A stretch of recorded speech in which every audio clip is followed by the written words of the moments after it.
നമ്മളെ ലക്കി ഡ്രോയിൽ ആളുകളെ നമ്മൾ അനൗൺസ് ചെയ്ത് കഴിഞ്ഞു, എല്ലാവരും നമ്മൾ കമ്മ്യൂണിക്കേറ്റ് ചെയ്തു, അവരൊക്കെ ആയിട്ട് നമ്മൾ സംസാരിച്ചു. കാരണം ഇത് ഇന്ത്യയിലും UAE-ലും നടക്കേണ്ട കുറേ പ്രോസസ്സുകളുണ്ട്. നമുക്കന്ന് കൊടുക്കാൻ പറ്റിയ ഐഫോൺ നമുക്ക് ആ വേദിയിൽ തന്നെ കൊടുത്തു. കാരണം ആ ഐഫോൺ വാങ്ങാനുള്ള ആളുകൾ ആ വേദിയിൽ തന്നെ ഉണ്ടായിരുന്നു. പിന്നെ ആപ്പ് ഡൗൺലോഡ് ചെയ്തൊരു യൂസർ നെയിം പാസ്വേഡിൽ ഇത്രയും വലിയ എമൗണ്ട് കൊടുക്കണമെങ്കിൽ അതിൻ്റെ റീസൺ നമുക്ക് കാണിക്കണം. നാളെ നിങ്ങൾക്കും എന്ത് ചെയ്യാൻ പാടില്ല, ED-ൻ്റെ അടുത്തുനിന്നോ അല്ലെങ്കിൽ ടാക്സ് ഡിപ്പാർട്ട്മെൻറ്റിൻ്റെയോ ഇൻകം ടാക്സിൽ നിന്നൊന്നും എന്ത് ചെയ്യാൻ പാടില്ല, ഒരു ചോദ്യം വരാൻ പാടില്ല. ഈ പൈസ നിങ്ങൾക്ക് എവിടെ നിന്ന് കിട്ടി, എങ്ങനെ കിട്ടി, എല്ലാവർക്കും ഉപയോഗിക്കാൻ വേണ്ടിയിട്ടാണ് നമ്മൾ ഈ പണം കൊടുക്കുന്നത്. അതേപോലെ ഈ പണം കിട്ടിയ ആളുകൾക്കൊക്കെ അത് കൃത്യമായിട്ട് നമ്മൾ ബോധിപ്പിച്ചിട്ടുണ്ട്. അപ്പോൾ അതിൻ്റെ പ്രോസസ്സിൽ കറക്റ്റ് അവർക്ക് അക്കൗണ്ടിൽ പൈസ കിട്ടും.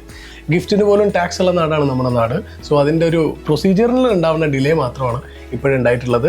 അത് വളരെ പെട്ടെന്ന് തന്നെ അതേപോലെ ഇന്ന് എനിക്ക് തോന്നുന്നു 7-8 പേർക്ക് കോയിൻ്റെ വിഡ്രോയിൽ പോകുന്നുണ്ട്. അതൊക്കെ ഒരു നമ്മളെ സൈഡിൽ നിന്നുള്ള ഒരു പ്രൊമോഷൻ്റെ ഭാഗമായിട്ട് തരുന്ന കേട്ടോ. ഇത് എല്ലാ ദിവസവും കോയിൻ അടിച്ചുകൊണ്ട് പൈസ കിട്ടുന്നല്ല നമ്മൾ ഈ മോംസ് ആൻഡ് വൈബ്സ് കൊണ്ട് ഉദ്ദേശിക്കുന്നത്.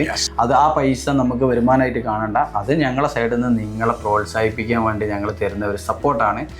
അത് നിങ്ങൾ എന്താണോ നിങ്ങളെ കഴിവ്, ഗിഫ്റ്റ് ഹാമ്പറിങ് ആണോ, ഇനി കേക്ക് ആണോ, ഇനി ടീച്ചിങ് ആണോ, എന്തായാലും നിങ്ങൾ എന്താണോ ഇതിൽ സ്കില്ല് ഷോക്കേസ് ചെയ്തത്, നിങ്ങൾ സീരിയസ് ആണോ, നിങ്ങളെ കസ്റ്റമർ നിങ്ങളുടെ ഡോർ സ്റ്റെപ്പിൽ എത്തിയിരിക്കും. ഞങ്ങൾക്ക് എന്തോ നാളെ രാവിലെ തന്നെ എന്തോ ബെനിഫിറ്റ് കിട്ടാൻ വേണ്ടി ഉണ്ടാക്കിയ ആപ്ലിക്കേഷൻ അല്ല. നമ്മൾ ഈ ആപ്പ് ഉണ്ടാക്കും മുതലേ നമ്മൾ പറഞ്ഞിട്ടുണ്ട് ഇതൊരു സോഷ്യൽ കമ്മിറ്റ്മെൻ്റ് ആണ്. ഞങ്ങൾക്ക് വേറെ ഒരുപാട് പ്രൊജക്റ്റുകളുണ്ട്. ഞങ്ങളെല്ലാം സക്സസ്ഫുൾ ആയിട്ട് റൺ ചെയ്യുന്ന ഒരുപാട് കമ്പനികൾ മത്താജ് ഗ്രൂപ്പിൻ്റെ അണ്ടറിലുണ്ട്.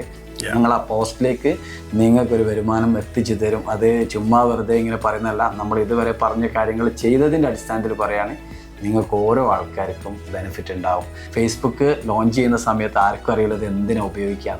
ഇന്ന് എല്ലാവർക്കും എല്ലാ കാര്യം കയ്യിലുള്ള ഫോണിലുള്ള ഓരോ ആപ്പും എന്തിനു ഉപയോഗിക്കേണ്ടതാണെന്നും എങ്ങനെ ഉപയോഗിക്കേണ്ടതെന്ന് എല്ലാവർക്കും അറിഞ്ഞു തുടങ്ങി. അപ്പോൾ അതേപോലെ മോംസ് ആൻഡ് വൈബ്സ് എങ്ങനെ വരുമാനം ഉണ്ടാവും എന്നുള്ളത് നിങ്ങൾക്ക് കൃത്യമായിട്ട് മനസ്സിലാവും.